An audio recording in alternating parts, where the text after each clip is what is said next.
process our source program before it is passed to the compiler.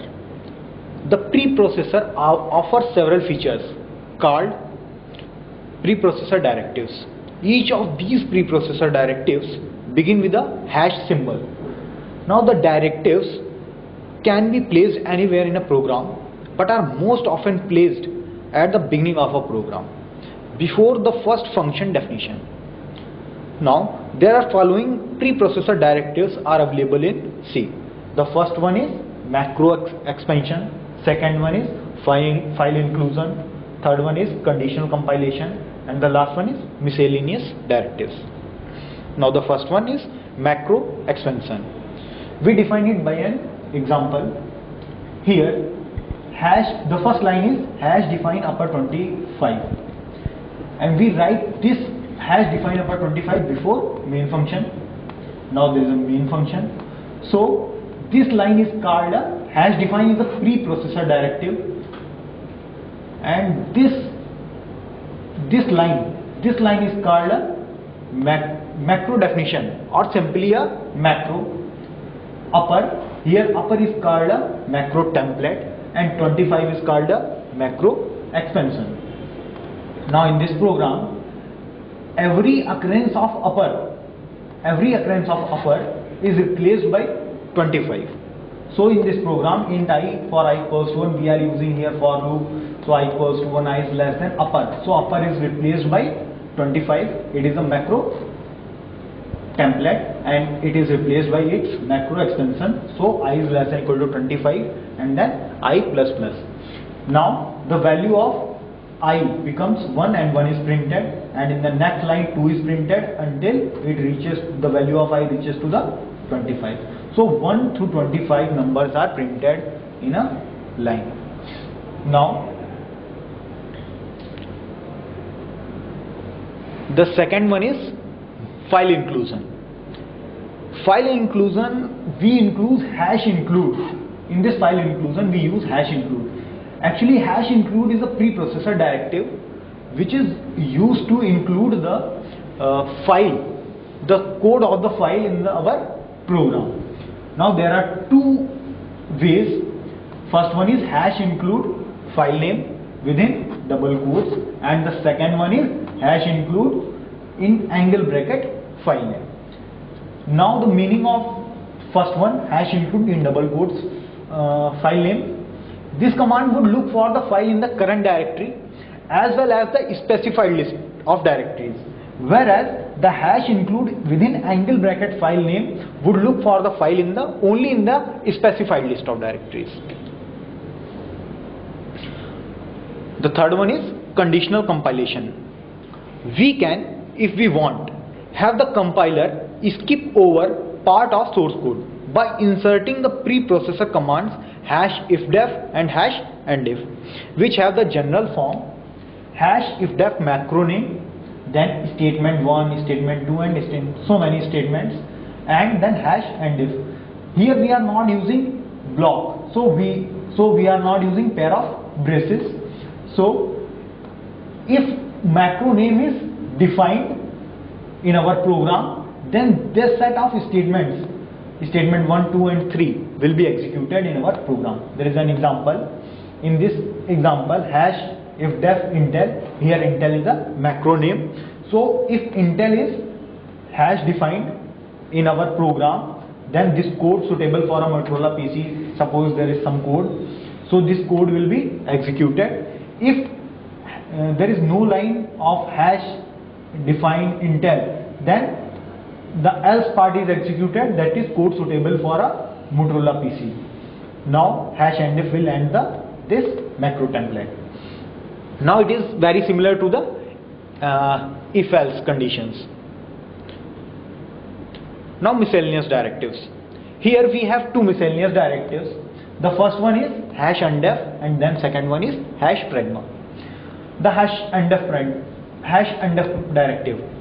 This directive is used to undefine a directive. Like on some occasions it may be desirable to cause a defined name to become undefined. This can be accomplished by means of hash undef directive. in order to undefine a macro that has been earlier has defined, the directive hash undef macro template can be used. Thus the statement hash undef Pentium would cause the definition of Pentium to be removed from the system. All subsequent hash ifdef Pentium statements would evaluate to false. Now the second one is hash pragma directive. Hash pragma directive is oftenly used, not so much oftenly used. So it has two pragmas. The first one is hash pragma startup and hash pragma exit. The second one is hash pragma war.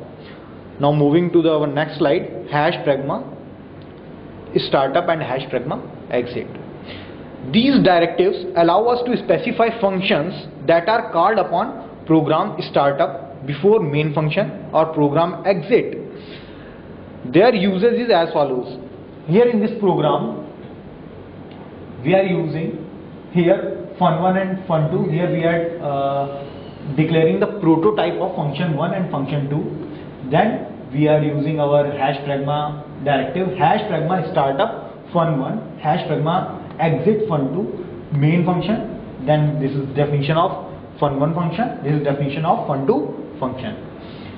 Now see, our program's execution always starts with main function, but here if we want that our program's execution start with fun1 function, so we write here hash pragma startup fun1.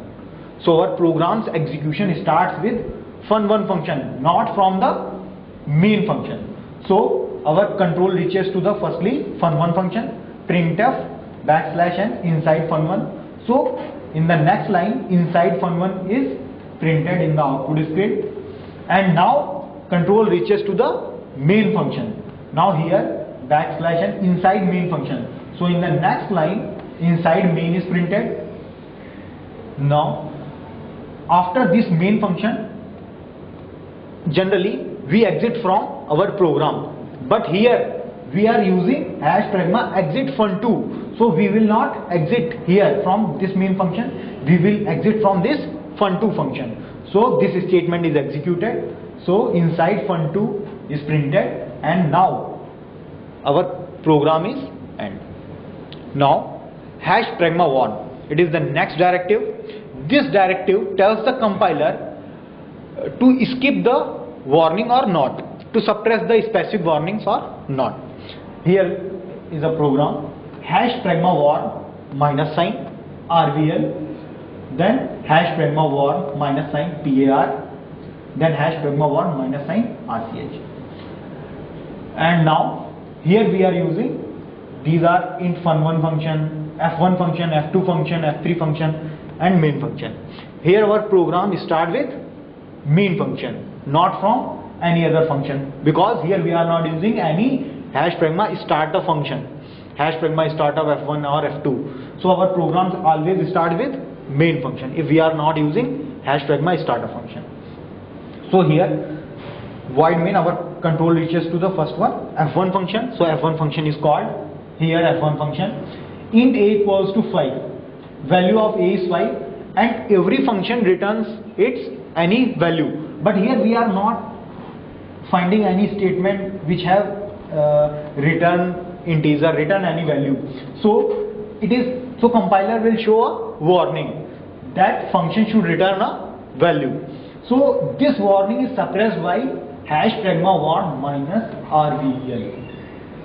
Now then our control reaches to the f2. Now we come back to the main function, then control reaches to the f2 7. Here 7 is a parameter which is passed to the f2 function. Now int x, so the value of x is 7. Now printf backslash n inside f2, it is printed, but the value of x is 7, which is not used in this f2 function. So another warning is appear, that is the parameter x that is passed to f2 is not used. So parameter is not used is a warning. So it is shown by using, if we want to suppress this warning, then we should use hash pragma warn minus PAR. Now our control reaches to the once again main function, and in the next statement f3 function is called. So when f3 function is called, the value of x is becomes, in this f3 function the value of x becomes 6, and now here return x.